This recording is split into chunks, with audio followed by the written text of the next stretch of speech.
Here's what Pittsburgh is talking about. Local unemployment numbers are at an all-time low, but in some sort of surprising ways. Some notable out-of-towners have been questioning the validity of our trans community. And we've got a bunch of high and low-lift ways to start your composting journey.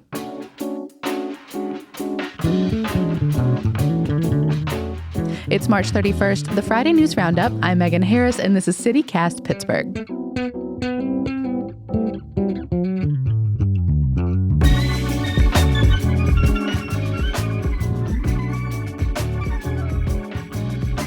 I'm with CityCast Elizabeth Kauma and Francesca Dabecco. Y'all, this week feels like a year. Oh my goodness. Yeah.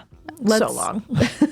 Let's start with some good news. Our unemployment rate is lower than it's ever been. But here's a fun spin on that. How many jobs, paid or unpaid, or even hobbies, have y'all been through since lockdown started 3 years ago?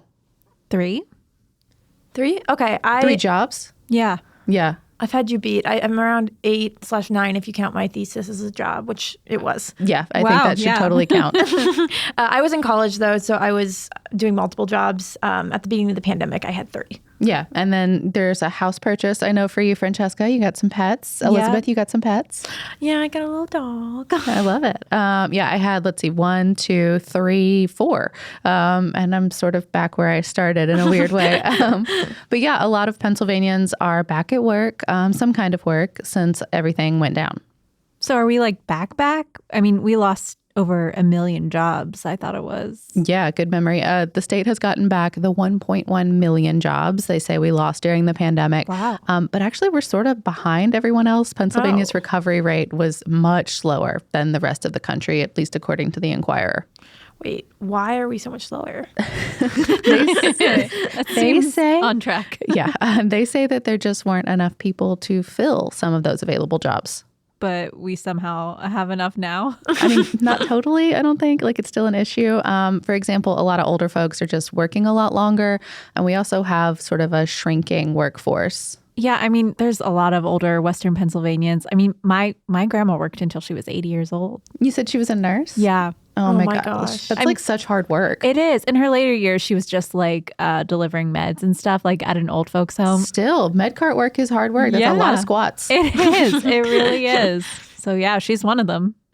But most of actually what's left of our decline right now is actually young people. I'm devastated to learn that is the state's name for 18 to 34-year-olds. I just aged out of being young. I showed it to Mallory earlier and she was like, oh my God, that's so rude of you. Why did you show me that? That's a lie. I love being the target demographic. Enjoy it while it lasts. At least no one's saying you're destroying avocados. That's hilarious. Why aren't the youths working? Well, youths. That sounds so weird. Want to take a wild guess? Burn out. You are correct. Also, childcare. I can now confirm that is basically a second mortgage and kind of impossible to even get accepted into. Also, a lot of people are self-employed or doing gig work, which doesn't always get caught or factored into these statistics. That's a good point. Yeah, no, that's so true. Know so many people who work for Uber Eats. But didn't Shapiro sign an executive order trying to address that? Yeah, I mean, the governor made a move. But I never give them total credit.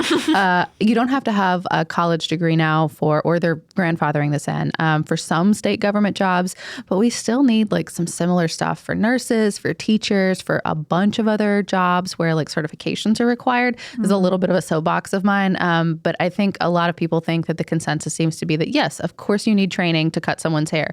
Yes, you need official recognition of that knowledge, but the process to get up-to-date certifications with the state has gotten so needlessly complicated. My mom, for example, is really trying to transfer her nursing license right now from Tennessee to Pennsylvania, and it is impossible because we're one of only a couple states that don't belong to a standard transferring system. Oh, that's so tough. And I remember my partner when he was just getting his new nursing license, even just the department is so backed up that it makes it so impossible to get things on track. And expensive. Man, I feel for you. Anyway, it's really messy because lawmakers say that the big threat ultimately could be to our budget surplus, aka our future taxes, because it funds, everything in the whole state. Yeah, we'll have to keep on watching. So stay tuned and we'll let you guys know what happens.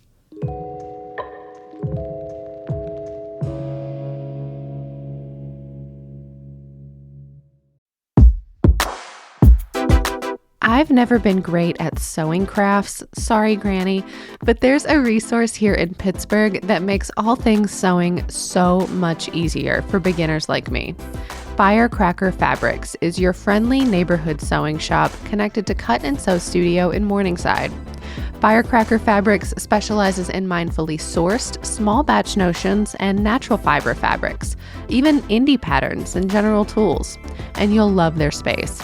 Firecracker Fabrics' mission is to foster a safe and inclusive environment for all shapes, genders, and ages, creating in the sewing world. You can shop their full inventory in-store or online at firecrackerfabrics.com. Or buy for your friends. They offer nationwide shipping and local pickup options. So stop in person, or check them out on Instagram for new products and easy-to-follow tutorials. That's at Firecracker Fabrics and firecrackerfabrics.com.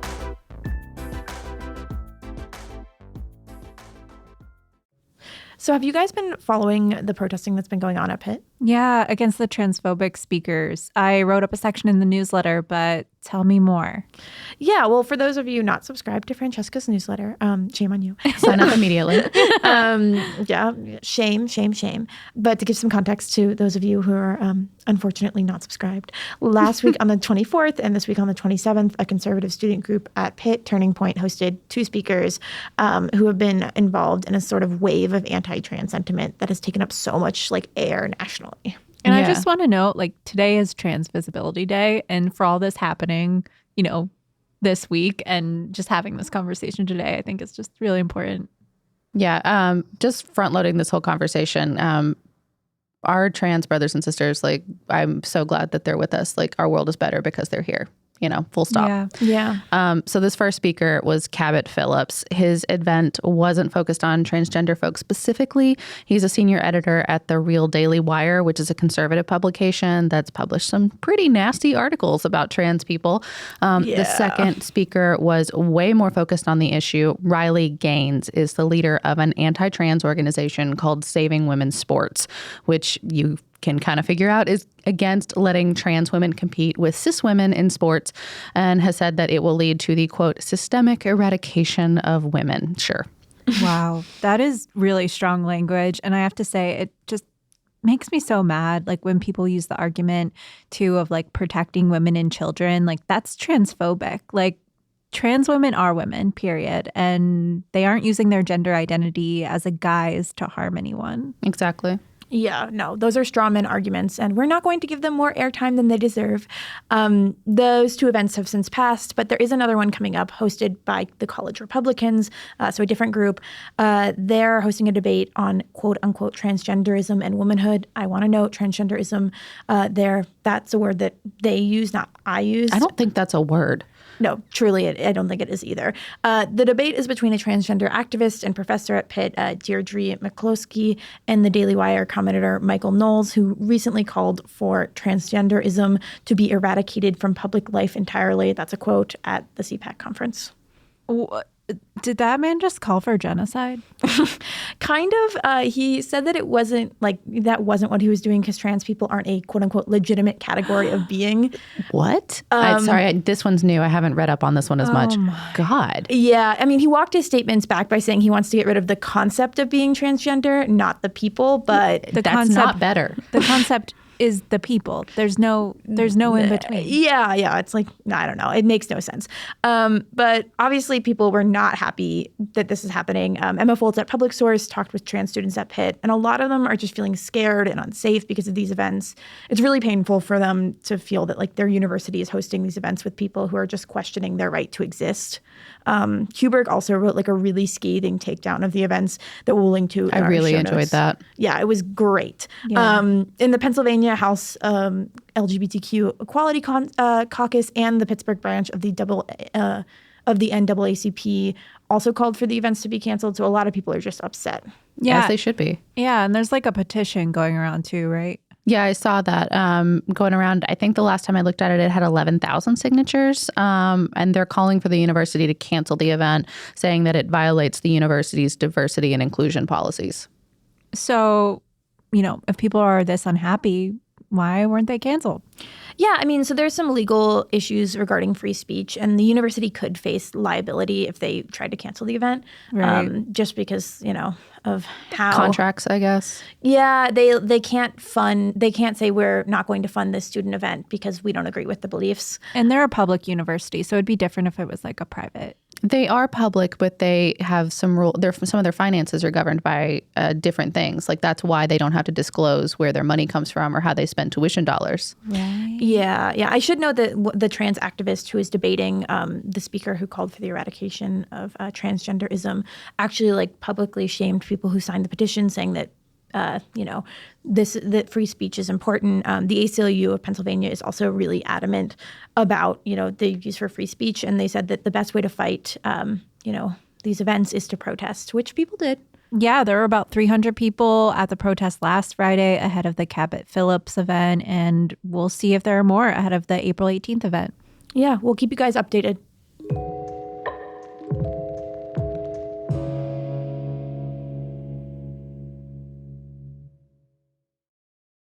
So despite the chill in the air that we're experiencing right now. It is frigid in the mornings right now, yeah. Yeah, spring is actually here, and it's almost gardening season. And I want to tell you about your last chance to get in on a cool new composting project with the city of Pittsburgh. Is the clock ticking? Because I'm belated. I've not heard about this. I know the spoilers on this one because I've read the newsletter. Yeah. Oh my God. I've been publicly shown. I just shamed you for something that I also am not up to date on. It's okay. You can't keep track of everything. But anyways, today is the deadline to apply to be a part of a pilot that the city is having 300 residents test different methods of composting. These are like drop-off bins, pickup, and different forms of at-home composting. And the pilot will last for 3 months, and there's no experience necessary. I know you applied, Francesca. Tell us how it works and kind of what they're looking for. Yeah, there's a demographic survey on the city's website. We'll have it linked in the show notes, and we'll just link you to the newsletter where I wrote this all up. I filled it out, and because I've been wanting to start composting for a while for a variety of reasons, reducing carbon emissions, food waste, getting some good soil for my future backyard garden. Mm-hmm. So basically, they just ask you how familiar you are with composting, what kind of space or capabilities you have, if you have a backyard space to do a bin or worm composting, or maybe you have an apartment and you'd rather just drop it off somewhere. That's awesome. I can't wait to see whether you get picked. That would be really cool if you were. I know. I'm excited. Yeah. So wait, what happens if we miss this deadline? I'm a little worried. Well, there's a variety of composting options around the city. I featured a list in the Hey Pittsburgh newsletter. I'd like to share some with you. Please do. Yeah. So if you're interested in composting on the curb, like having your banana peels and eggshells picked up like your garbage or recycle, there's some different businesses who work around town. Shadyside Worms is one of them. You dispose of your food scraps in their bucket on a weekly basis, and you'll receive fresh compost at the end of your subscription. The subscriptions start at $25 per month. And the cool thing is you can even help neighborhood gardens by donating your share of compost. So I think if you don't need as much as they have to offer. That's really cool. I think so cool. Yeah, I think that's really neat. And then the compost people have a similar program. They can accept more products like waste, like meat and bones and food soiled paper products. Oh, that's really neat. I compost at home, but only veggies. I'm too afraid to do anything else. Yeah, I feel like if you're afraid, then this is the one to go with. Let the experts handle it. That one starts at $22 per month, and the company currently serves Mount Lebanon, Dormont, Fox Chapel, Highland Park, Lawrenceville, Mount Washington, Morningside, Shadyside, Stanton Heights, Squirrel Hill, and Upper St. Clair. You made the whole alphabet. You did it. Apparently, they're going to expand more, but those are the neighborhoods that they serve right now. And then there is Worm Return. Ooh, love the name. Yeah. They will pick up your compost bucket at your house, similar to the others, and they'll replace it with a fresh one. But this woman-owned business goes a step further by offering consultations and remote customer service. I think that's neat. And you can find a map of their service locations on their website. But if you're not in the area, you can opt for a drop-off at Ruckus Coffee in Reserve Township. Very cool. Yeah. And lastly, there is AgRecycle, which has been around for a while. I mistakenly left them off the original list in the newsletter. Oh. Yeah, but a kind reader made sure to send me more info about them. It's actually Pennsylvania's oldest composting company and the first woman-owned composting company in the U.S. Wow. That's crazy. Historically, they've done a lot of work with small businesses, but they recently started doing residential drop-off composting too. So that's why I left them off. But I'm really glad to learn that they have those residential options. Yeah, it's really great that there's services out there that will take care of everything for you, but also like some resources so you can do it yourself in your backyard if you have the time and knowledge. Yes, my mom is the composting queen. She has taught me everything she knows. We will go on trips to see my grandparents and then drive 4 hours with our compost in the back. That is commitment. But if you don't have committed. Elizabeth's mom, in the car with you, the city will teach you how to do it. Yeah. And if you, don't want to use one of these services, if you just want to learn how to do it in your own backyard, a good way to grow your knowledge is with a workshop with the Pennsylvania Resource Council. Their next class is from 11 a.m. to 12 p.m. on April 8th at Construction Junction in Point Breeze. It's $70 for the workshop and compost bin and $20 if you just want to do the workshop. That's a good deal. We'll include links in the show notes.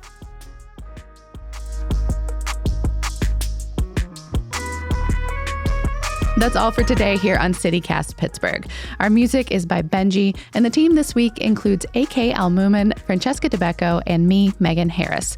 And a special note of thanks to our beloved Elizabeth Kauma. She joined the Pod Squad in the fall so I could go on parental leave and snuggle my kid in peace. She's far and away 1,000% better than I ever hoped a producer could be. And CityCast thought so too, because she's sticking around to help all 11 cities in the CityCast universe. Dude, I am so proud of you and so grateful for you. All of us in Pittsburgh are better for Elizabeth's curiosity, passion, and the joy she has for local news. Aren't you? Okay, we'll be back on Monday with more news from around the city. Talk to y'all soon.